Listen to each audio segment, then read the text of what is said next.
In today's video, I'm going to teach you how to use Metronome in BandLab. If you've ever recorded a track that felt slightly off, a metronome is your best friend. It gives you a steady click so you can play, sing, and layer instruments in time, which makes mixing and collaboration much easier. Start by opening your web browser and heading to bandlab.com. This is BandLab's homepage where you can access the free online music studio. If you're not already signed in, look for the Login button near the top of the page and click it. On the sign-in screen, choose the option to continue with Google. Pick your Google account, then confirm by clicking Continue. If you prefer another sign-in method, that works too. Use whatever you usually use for BandLab.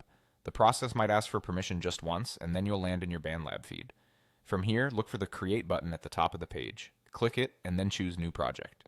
This opens BandLab Studio in your browser, which is where you'll record and arrange your music.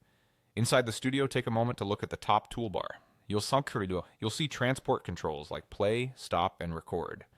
Nearby, you'll find the metronome icon. It looks like a small classic metronome or a click symbol. Click that metronome button to enable it.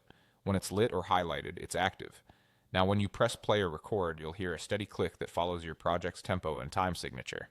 A quick tip: if the click feels too loud or too soft in your headphones, check for a small metronome settings area or a level control near the icon, depending on your version of the studio. You can also adjust the project tempo at the top of the screen if your song needs a different pace. Many creators like to enable a brief count-in, so they have a couple of clicks before recording starts, giving time to get ready on the first beat. If you don't hear the click, make sure your audio output is set correctly in your browser or system settings, and that the metronome icon is still highlighted. That's all you need to start playing in time. Open BandLab, sign in, create a new project, and turn on the metronome from the top toolbar. With the click keeping you steady, your recordings will lock together more cleanly, and editing will be much smoother. Thanks for watching, and enjoy creating with a solid groove.